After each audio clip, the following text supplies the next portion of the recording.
Yeah. So we're really excited to know about your journey, and we'd like to actually start off from the top, like way back when you were a kid. We want to know how you were introduced to cricket and what is your earliest memory of the game. So I'm a bit of a black sheep when it comes to my family, Okay. because very educated background, I must say, both the whole of my family, not only my parents. So until I moved into Chennai, that's in '98, I was always the guy who would watch a lot of cricket on TV because I was born in Chennai, then I moved to Guwahati for a year, then I was in Delhi for about 5, 6 years, and then I moved to Trivandrum for 3 years, and then finally came to Chennai. But what was consistent throughout this journey was me watching a lot of cricket, especially on TV. And I won't be the first, not the last one to say that I was watching cricket only because of one man, Sachin. And for me, the only memory of cricket was Sachin, and I think it was the '98 game in Sahara. That's when I decided Okay. that like to play the game. It was another thing to go tell my parents that I wanted to, because both of them being bureaucrats, my sister being the nerd she is.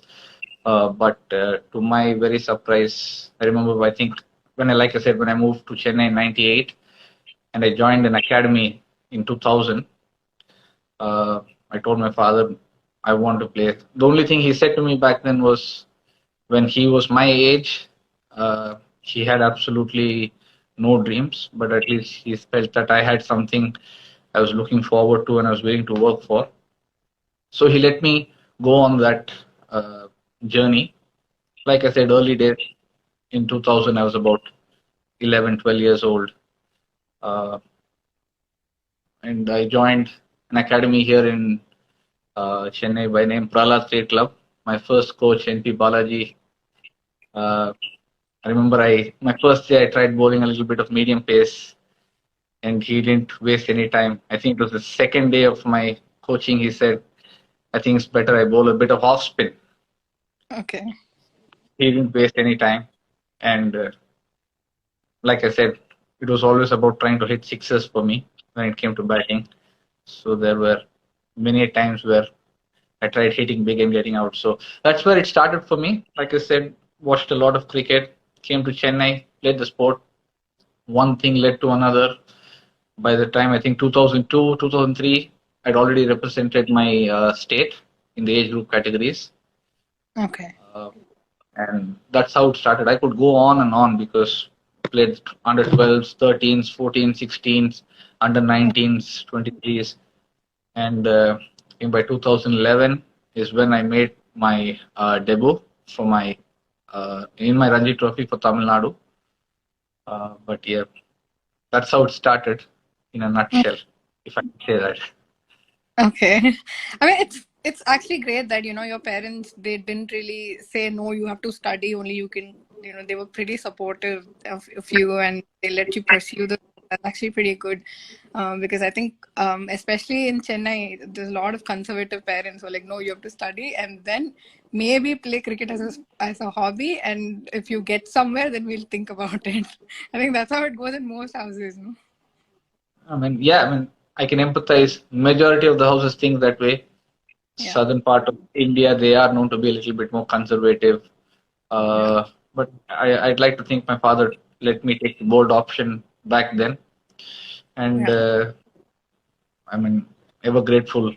Was, like I said, the easiest thing would have been was for them to say, you know what, just play if you want to as a extracurricular activity. But Yeah. they've been supportive throughout. That's pretty awesome. So how and when did you decide to take up cricket as more than just a hobby? Like, when did you think that, okay, this is what my profession is going to be? I think what happened was, like I said, when I started playing in 2000 2001, and a year into me starting the sport, I represented my state. Okay. And one thing led to another, and by the time I came to the under 17s, I was called up to play. I was called up for the ZCA. That's what it was known back then, the Zonal Cricket Academy, Okay. and I had a very good season. And I also, similarly, for people who don't know, the league structure in Tamil Nadu is well reputed and a very very high standard league structure. All the way down from fifth to first division. So I was growing up the ranks in the league system also, and by the Okay. time I was 17, I made my first division debut. So when I knew I was going to play first division, I was kind of sure that that's what I wanted to do. I remember telling my parents when I was in 10th standard that I wanted to go the Sachin Tendulkar route and give up studying in 10th standard, but they were pretty clear that wasn't happening. Uh, so it was about when I was about 17, and I was kind of sure that cricket is what I wanted. And also, by the time I knew that I wasn't going to be the Sachin Tendulkar as a batsman, I knew I had to play my trade as an off spinner. Okay. All right. And so, do you remember anything from the first ever professional match that you played? What were your feelings and what was going through your mind? Can you take us through that experience? Yeah, absolutely. I remember the first match I played, a cricket ball game. I think it was in a school called, it's still the 𝙬𝙖𝙡𝙗𝙀, and I got a 4 for the first game I played. So that was the first memory of any cricket, not a professional match, but a match you play with a cricket ball. That was the first memory I have. And I think any cricketer would say their first professional game would be the one they start playing when they are playing the first division. Mm-hmm. And that turned out to be a very, very good season, good game. I remember my first game in the first division was for a team called 𝙀𝙖 Cycles, and I played against India Pistons, which was a very, very well reputed team back then and still is. And again, I think I did pretty well. Maybe it was 3 or 4 wickets. And by then, you were, like I said, sure of what you wanted to do. So these were the few memories. And obviously, you remember your first Ranji Trophy game. Mine was in 2011 versus Madhya Pradesh. And my first wicket was Ramesh Khan. Incidentally, Ramesh Khan and I played a lot of age group cricket against each other right from the Oh, under 19s. So oh, I pretty eidetic memory when it comes to what happened, what was my first game through each level. okay. So, can we go a little bit back and see what was your first game you played at the school level? Do you remember that? So when it comes to school, there's a bit of an anticlimax here. So when I told my parents that I wanted to shift to a cricket playing school, most of them were state board schools. And I think my mother was absolutely clear that she wanted me to be associated with a CBSE school. So Okay. the one good school team at the time was Laalithya Mandir, which was about a kilometer or two away from where I used to live. And incidentally, the year I joined, I think a year into it, they had to almost shut down their cricket operations, and Okay. it was too late. And before I was in Baladiamdir, I was in a school by the name Kendra Vidyalaya, Okay. and I had moved from Delhi into Baladiamdir for the cricket. But 1 year into it, they decided to shut down the cricket operations, and I was dependent, like I said, on my academy, Prahlad Cricket Club, and the league cricket. So Okay. we used to play a lot of matches. It was almost like we would play a game. We would play about 3 games a day. Very similar to. I mean, my story is no different to any cricketer who's tried to play for the country. We would play a match at 6 a.m. in the morning, travel 30-40 kilometers, play another game at 1 o'clock, and if we had time, we would try to go for the third game. But yeah, that's how it was. Okay. That's pretty interesting. So, you said that you became like an off spinner very early on, and from there to becoming a bowling all rounder, how did that transformation happen? So like I said, I always believed that I started then. I still believe the only reason why I started the game was because I wanted to emulate Sachin Tendulkar's batting, not in records, but just the look. Okay. Uh, and what did happen is, I So I wasn't as prolific a performer as I was with the bat as I was with the ball. But there came a situation by the time I made my Ranji Trophy debut. If I had to make the team, I had to consistently perform with the bat also. Okay. And like I said, in a professional sport, you know what you need to do. Hmm. So that's where I think the big switch happened in my league cricket, maybe sometime in 2009 to 2008. Okay. But yeah, like I said, being a finger spinner, it was imperative that you had a second skill because coming from a state like Tamil Nadu, uh, I got the chance to play for state only when Ashwin wasn't around. Okay. And if I had to stake a claim, it was not possible if you just did it with one skill. Right. So, as an all-round, can you tell me what is more satisfying to you, like hitting a six straight behind the bowler, or is it taking a wicket with the ball crashing into? Hitting a six every day, any day. I Okay. might for my whatever I've achieved as an off spinner, but for me it was always hitting the six, be it a spinner or a pace bowler, no doubt about it. Okay. Is that the Sachin connection? It is, it is, it is Okay. absolutely is. Okay, fair enough. So, from player to head scout for the RCB, can you take us through that journey? It's a pretty interesting one because I mean I consider myself very fortunate because what did happen, like I was telling you, I made my debut in 2011 and I was playing first class cricket. I incidentally had my last year with Uttarakhand in 2018, Mhm. and there was murmurs about a potential role with RCB for a scouting role. So one thing led to another, and I was called to present my idea as to how I thought I could take things forward. And my only approach to the whole thing was what I had encountered as a cricketer and what the gap was for the domestic cricketers who are trying to play first class and how they've been looked at. So I consolidated some kind of a presentation for that, and I obviously was competing with a lot of people for that role. And like I said, at at the time I was 30, someone to be given that sort of a responsibility for such a big team, I had absolutely no doubt. I always tell them in many other places that I consider that phase of my life a write off out of a movie script because it seldom happens that way. If anyone asks me how to do it, I don't know. I am extremely lucky. But what I do know is that in my attempt to become the head of scout, I was extremely and absolutely committed and was what is the word? I was convinced of the way things should go forward, Mhm. and I think that conviction might have helped me land me the job. Okay.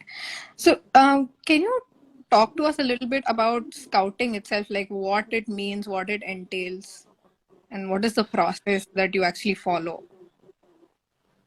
I think a better word to associate with scouting is talent ID, talent identification.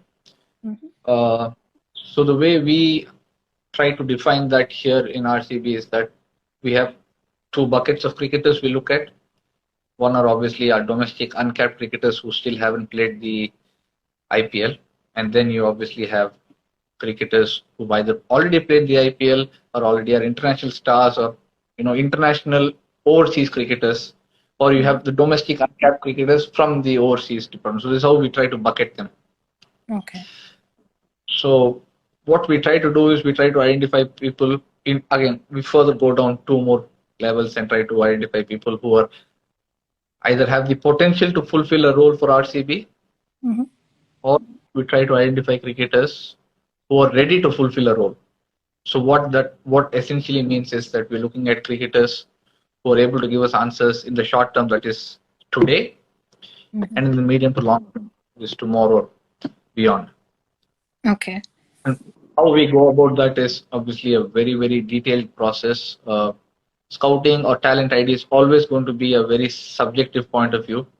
We have a very as far as our domestic scouting is concerned, we've been growing year by year. We currently have, including me, three others: Saurabh Bandekar from Goa, M.R. Srinivas, who former Tamil Nadu pacer, and Tanmay Srivastava, former UP left-handed batsman.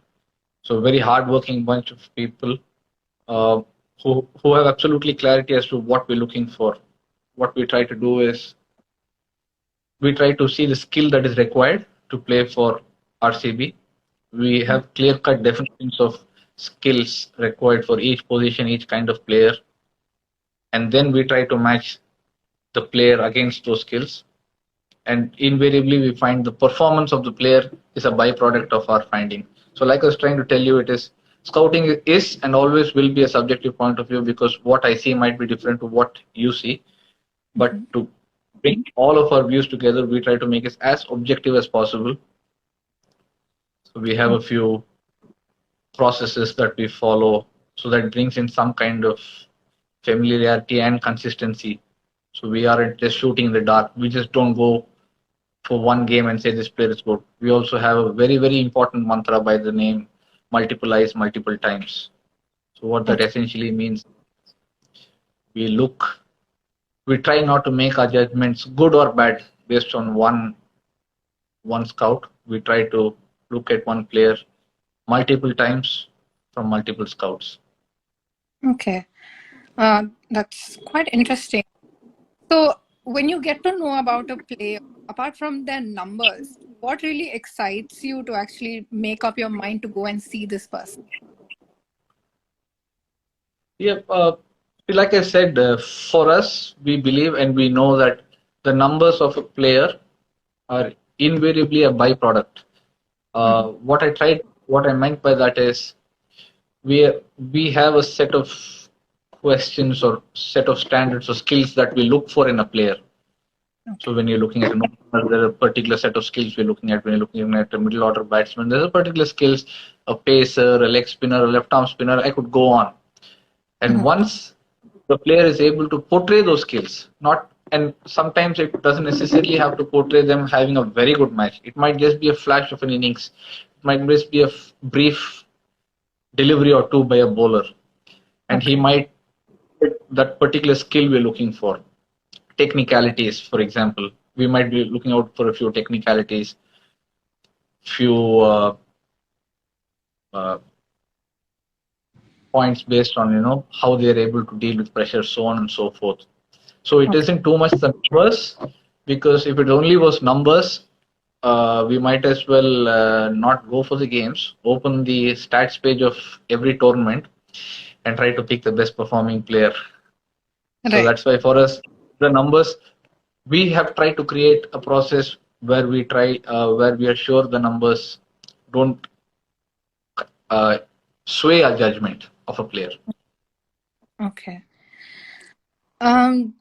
So, can you tell us who are the players that are not in the public eye currently, who are upcoming that we should actually look out for in the near future?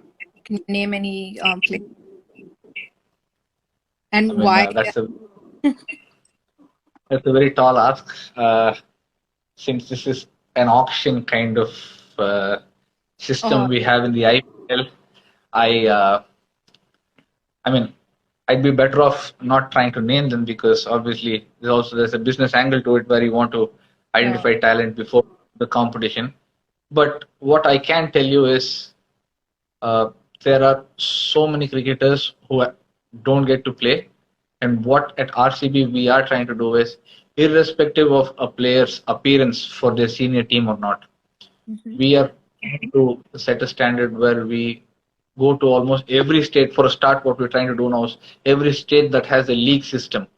So for example, Mumbai has a league system, Karnataka has a league system, and there's one other state. We're starting to go watch the games from the league system itself.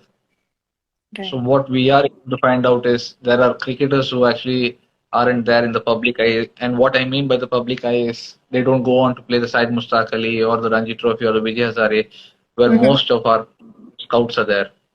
Right. And we are with different kind of systems where we can introduce them and induct them into the RCB culture. Okay. For now. I totally understand your, why you cannot name them. I'm happy with your answer. Thank you so much for that. So, are there any cricketers who are from associate nations who are not currently represented in the IPL that you're excited by?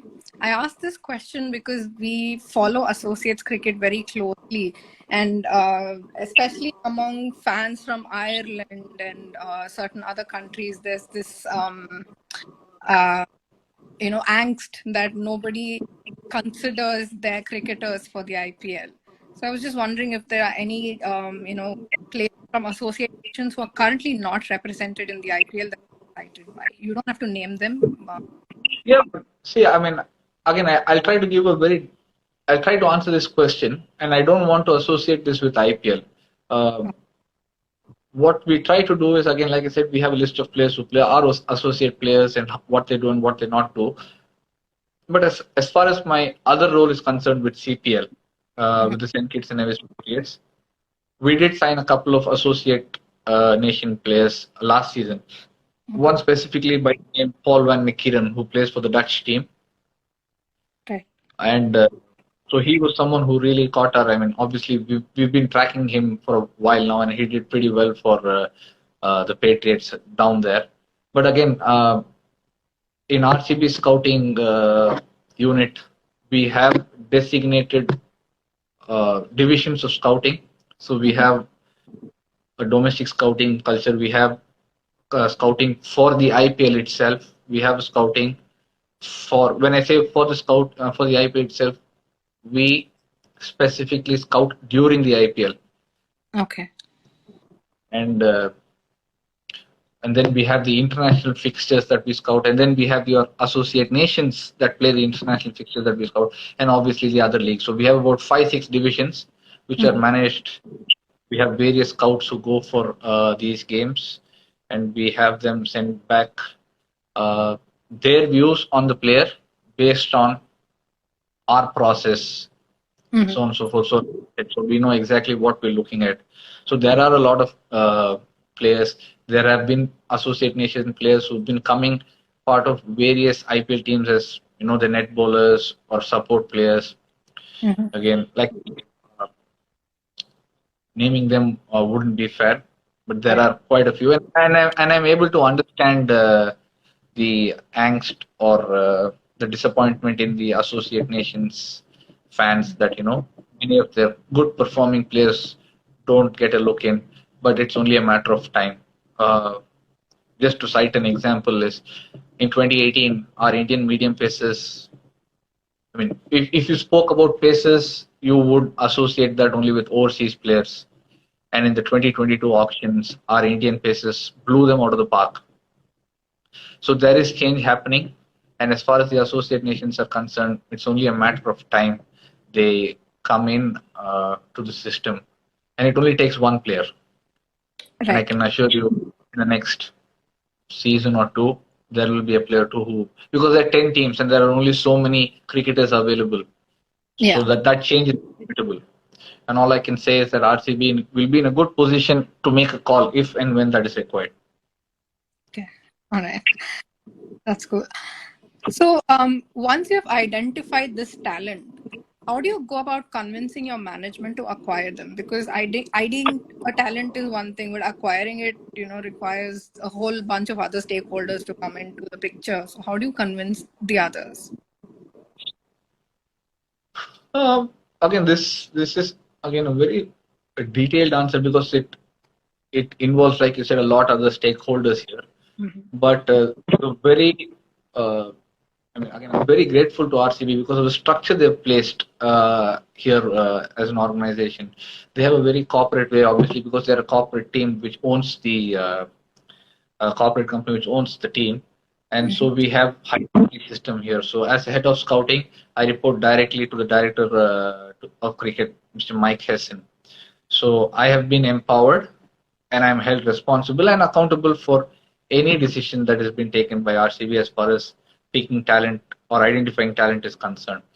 There are times don't get our way. When I say our way, where we might believe, a particular cricketer is well suited for the role, it seldom happens in a way where it is thought otherwise, because, like I said, the structure is such that, and the process is such that any question that is going to be asked by our senior management or the other stakeholders, we try to answer that question. The only time that it has happened the other way is when we are outbid for a player, and those things cannot be controlled. So, because of the clear hierarchy and the way things work here in RCB, I've touched wood, not had any kind of problems trying to convince them either to pick or not to pick a player, because we're all finally here. We've made humongous changes, with all due respect to the previous uh, my predecessors. We made huge changes, and we've been all been held very accountable and responsible for our roles. So it isn't like it isn't like a coach turns up, just does his job and goes away. He's held accountable as head of scouting. I'm held accountable as fielding coach. I'm held accountable for how we are fielding. Okay. So I think I kind of wanted to know if it had ever happened that you weren't able to convince your management about a particular talent that you were excited by, but I think that question's become a bit moot by your answer. But if you get outbid by a talent that you're really excited by, does that affect you, and how do you move past that? I mean, see, the auction is a very, very dynamic place to be. You can't be emotionally attached to anything that happens there. And that's where the whole system comes into play, because if target one is gone, 2, 3, 4, 5, 6 are waiting in line. Mm-hmm. And that also has a financial implication on how you could reallocate the money to a different player, because player, what it obviously means is that player one has gone beyond that budget. So you have the budget which you've lost out to put into a different department. So it is a very dynamic environment, so to say. You don't have time to sit either to sit there and enjoy something that has come under budget. At the same time, you don't go there and frown or be disappointed about not being able to get the talent you dearly wanted. Okay. I kind of wanted to ask you about the talent that you've already unearthed. Like Rajat Patidar, he's been such a phenomenal find RCB, and Shahbaz Ahmed, he was such an important part of the RCB team this time. So, where do you see these cricketers like progressing in the next 2-3 years, as far as playing India is concerned? What do you think is their real chance?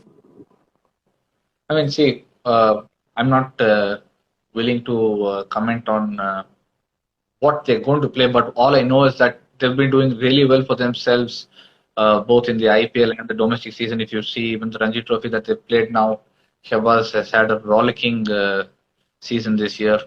Rajat has done very well for himself. But what I know of the two individuals is that they are very, very motivated players. They're looking to excel, especially if you look at someone like a Shahbaz who came in to RCB in 2020. As part of our scouting process, we look at not only the skill of a player, we also go deep down into their background. We have a scouts travel to the place of the player, try to find out what they are, what their family background is, because that gives us a clear idea of what a player might do when he's pushed against walls. So Shahbaz is one of them who we're very happy to see his growth with. And there are other cricketers also, not only the likes like Shahbaz or Rajat. Harshal Patel is again someone who we were able to bring and identify through our scouting. When I say scouting, again, he's not only scouting, because there are other people also involved, the head coach, the director, but we were able to identify the skills that were required, and he's just gone to another level in the last 1.5, 2 years. Yes, what we do certainly have at RCB now are a bunch of individuals who are looking to excel in their discipline. So that's very exciting. And the more number of players from our team who go on to play for their countries, we couldn't ask for more. Yeah. And I think with the mega auction just happening and, you unearthing all these amazing talents, I think RCB has a really good core team to build around going forward in the next couple of years. And we wish you all the best going forward. So if somebody wanted to become a scout, can you give them some pointers as to how to go about doing it? I mean, see, to be very honest, there are now 10 teams in the IPL. What I do know is every team has a different way of how they've built their scouting unit. Yeah. And to be very honest, there isn't one way of becoming a scout. But what I will tell any potential scout is that he'd have to, for a start, be very, very thorough with the technical side of the game. Because it isn't, in my eyes, it isn't necessary for a scout to have played the game. Mm-hmm. There are again different kinds of scouts. One scout you might look only for a technical side of the game. Then there are scouts who use their own experience of having played the game, so they're able to pick up, the mental side of the game or the tactical side of the game. But what is consistent with all these 3 or 4 different kinds of scout is the technical side of the game. So as a start, what I would recommend is being absolutely thorough. Pick a skill at least to start with. Be it batting, be thorough with the batting skill, or if you're a spinner, be thorough with what a spinner needs to do. So that would be a starting point. And like I had said earlier while speaking to you, if you ask me how to become a scout, I am the wrong person to speak to, even though I'm heading the scouting department for RCB. It all fell out of nowhere for me. But like I said, what I can assure people is that if you do go on to become absolutely thorough with the technical side of it, because there are a lot of scouts who I have met who haven't necessarily played the game, but are associated with different teams. Okay. A good way to maybe begin is try to become an analyst. Mm-hmm. That would be a good starting point. Again, like I said, to become an analyst, you need to have the technical know-how. Right. So all roads lead back to being a thorough professional when it comes to the technicalities of the game. Right. Got it. We'll talk a little bit about the CPL. Can you tell us how the CPL gig happened to you? So I think this was after the 2020 auction, my first IPL auction, and I was approached by someone representing the CPL asking me if I would be interested in helping out one of the teams. Why would someone say no to that offer? And I just said yes. And I didn't hear back from them for at least 4 months. And then I was approached and told that the Patriots were having a potential change in ownership, and they were looking out for someone who would help them build a squad. Okay. And since something similar to what was my profile with RCB, I was more than happy to do it. It was a good challenge for me also.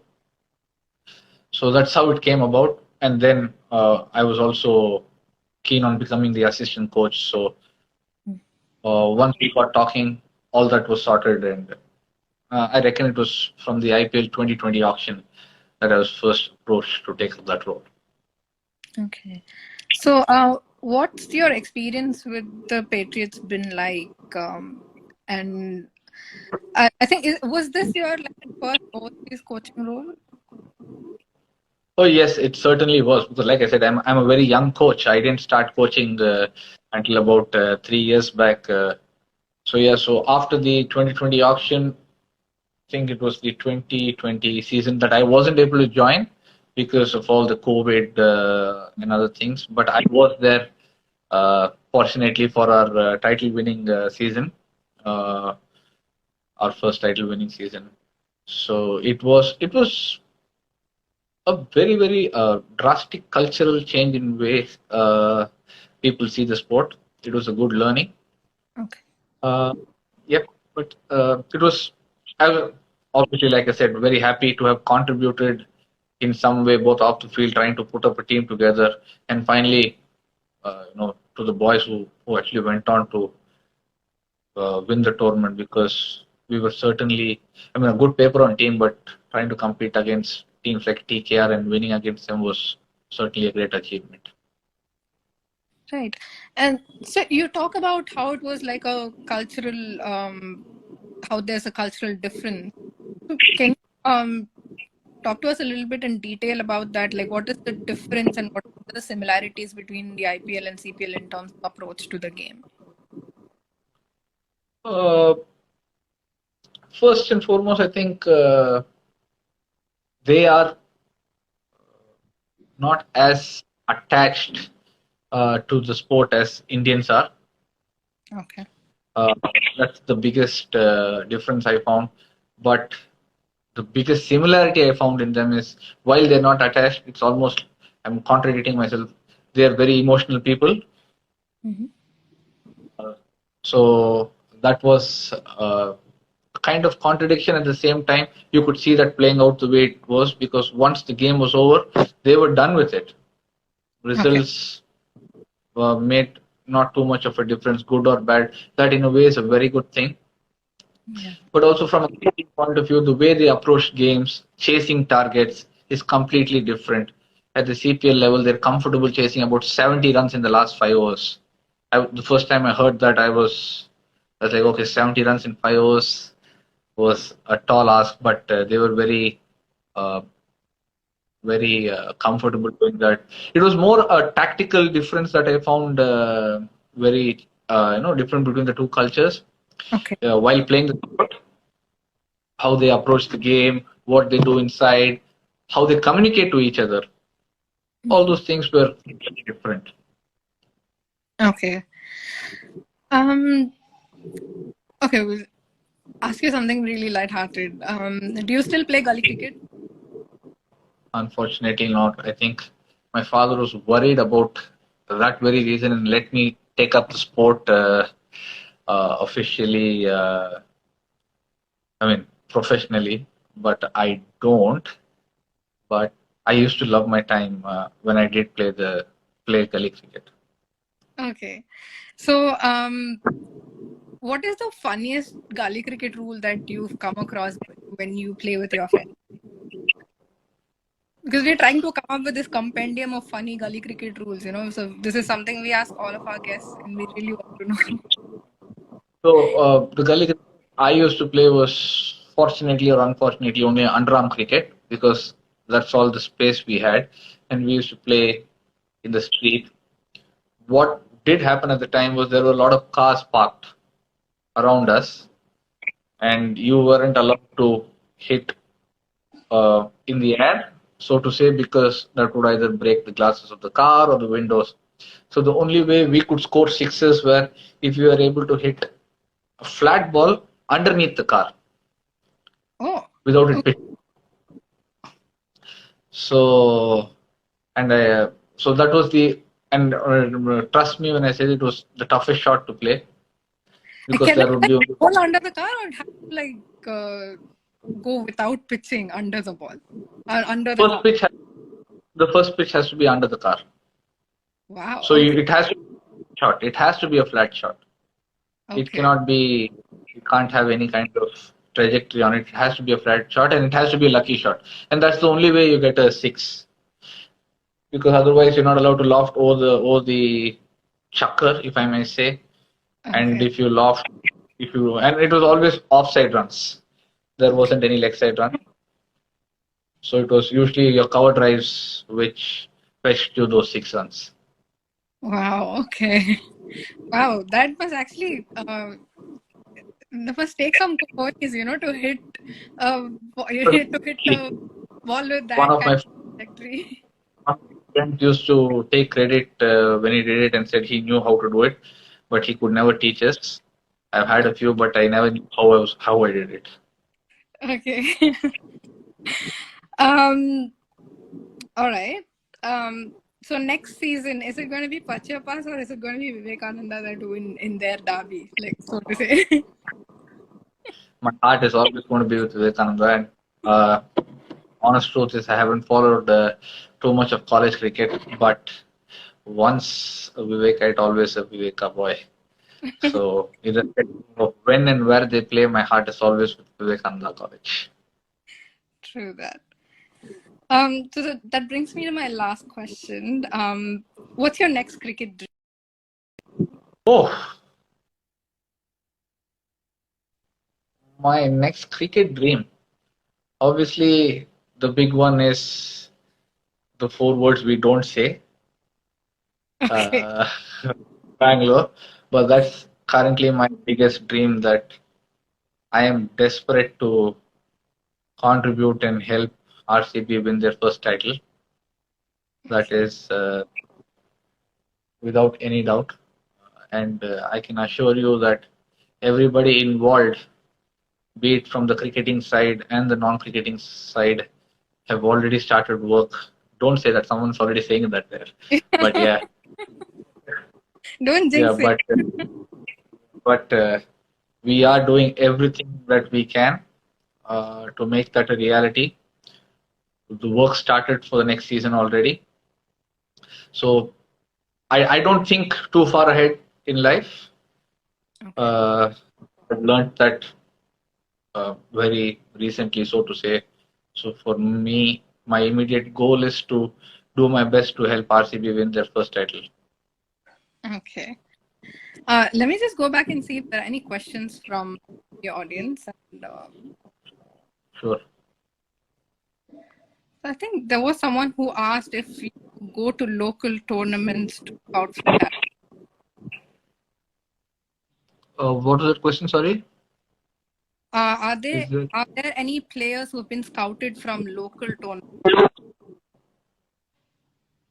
I mean, but to answer his question, just on the face of it, I think there are a lot of tournaments we scout, local tournaments. Again, what is the definition of a local tournament might change from person to person. For us, we define local tournaments as the local leagues that they play for a start, and the state league that they play. So they have their division leagues that they play that we try to go and watch, and tournaments like the KPL, the TNPL, the Mumbai T20, the Saurashtra Premier League that just happened now.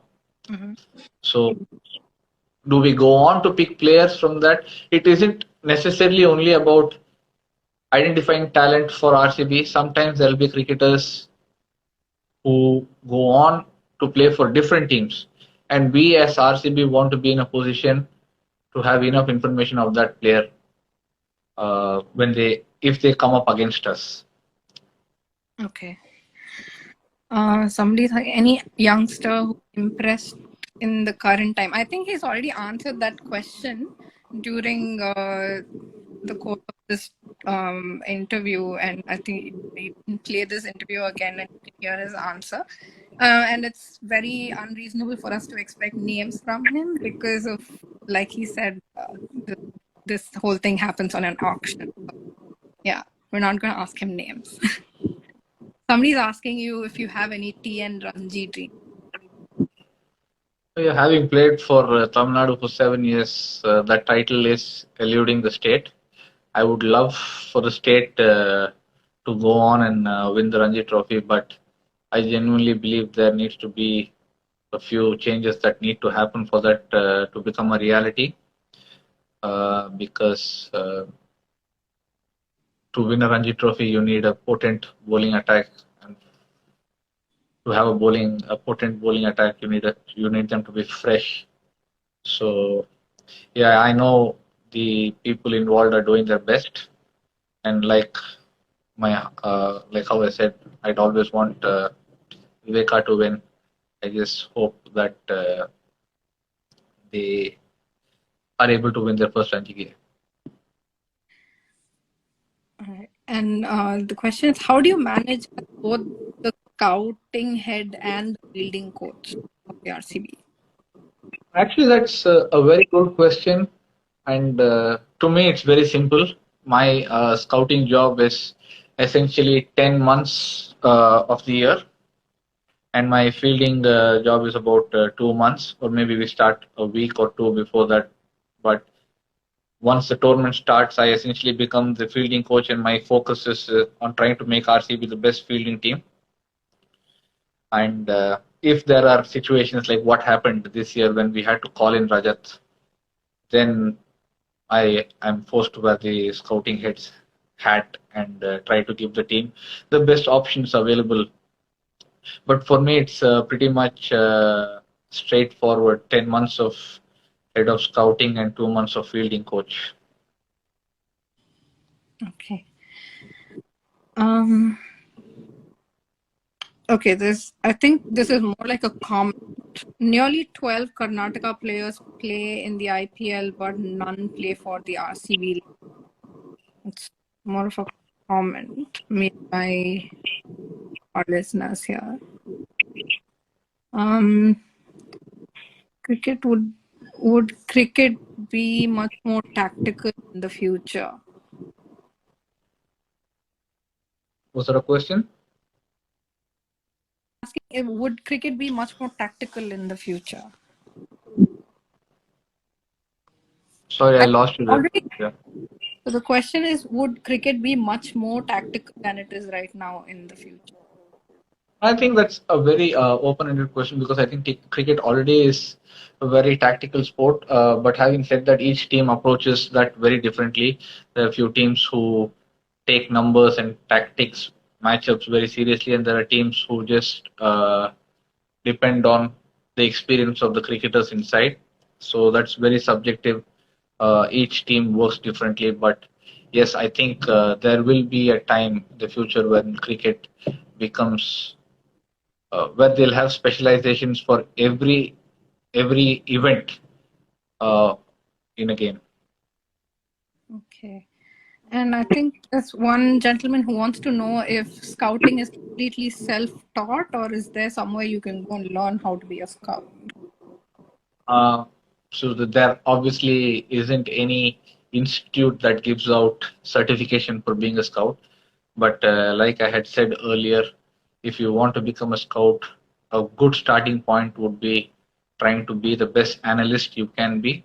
And a starting point to become a very good analyst would be to be very thorough with the technical side of the game. Okay. And okay, so the person who made the comment that there's no Karnataka players in the RCB playing 11, please explain a reason why Karnataka players are never considered in. Oh God, I lost the question. Are not considered in the playing 11. I'm going to have to pass that, because I'm never going to be able to satisfy our fans. But I understand where they're coming from. But hopefully, I'll be able to answer that in time. Okay. And your opinions about the women's IPL that's been announced? There isn't any official word on it yet, and I am not the official spokesperson for RCB regarding that. But if I'm to just go by what I'm reading in the newspaper, it does look like a women's IPL is around the corner, and very keen to see that coming to fruition. Okay. So as the fielding coach, is handling international players like Faf du Plessis and Virat Kohli any different to handling any of the domestic players and any of the uncapped players? Absolutely not. In fact, when I am there as the fielding coach, if I were to be absolutely honest, is you wouldn't know the difference between who Virat Kohli is and who the domestic player is. They're thorough professionals. There's no air about them. They come do their job, as do all of our uncapped cricketers. So, because there's a particular standard set for all the players, and that comes from within. It isn't even like as a fielding coach you're riling them up or trying to bring them up to standard. They all know what is expected of them, and that again goes back to our scouting process. When we bring in someone, we already know what a particular player is capable of when it comes to all three departments, skill departments of the sport. So there is absolutely no trouble. Okay. Or Okay, I think we'll take last two questions. How tough is bubble life for the team management? I mean, it is certainly a big challenge. There's no doubt about it because it is you do the same thing over and over again. There is no change. You get up in the morning, you walk down the same flight of stairs, you eat the same breakfast because, and then you come back, you have your own meetings. It is very challenging and it is very important uh, for people who are finding it to be a challenge to talk amongst either people they're comfortable with or reach out to a professional because there is no point keeping it within yourself and struggling because there are people there who are looking to help you and they are looking out for you. Okay, I think there are a couple of questions here that are very specific about how you pick players. I don't think it'll be fair to ask those questions. All right. There's one question which there's someone who asked you, have you ever picked a player based purely on your instinct? See again, that goes back to so we have a set of theories that we try to hold on to very dearly. One of which is multiple eyes, multiple times, and we at the same time we don't rule out the instincts. We try to validate those instincts using our other scouts, and then validate again the findings of our scouts using our coaches, our specific skill coaches. We have our head coach, our batting coach, our spin bowling coach, our pace bowling coach. So if there is someone who convinces us from an instinct point of view, we try to validate that instinct using all the resources we have on board. Okay. And is there any last question. Where did I Okay, this person wanted to know how he can go about finding in been working with the Odisha team for the last 4 years as a sidearm thrower, and he wanted to know if he had any in the IPL. For anyone who's listening to this and is a sidearm thrower, you have my Instagram ID. You can send me your videos on the DM, and if you do fit our bill, I will reach out to you personally. I'll reply to your message. That's all I can say. I can only speak from an RCB point of view, but there again isn't too much of a process in which a person can join a team. But as far as sidearm specialists are concerned, I could certainly say do send in your videos via DM on this platform. I will have a look, and if we require your services, I will reach out to you personally. Well, there you go. Thank you so much for taking time out and answering all of our questions so patiently. It's been a pleasure hosting you, and I wish you all the best for all of your cricketing dreams and for RCB in the next season as well. Thank you so much. Thank you so much. It was a pleasure, and thank you for having me. All right, people. Hope to see you all next month again.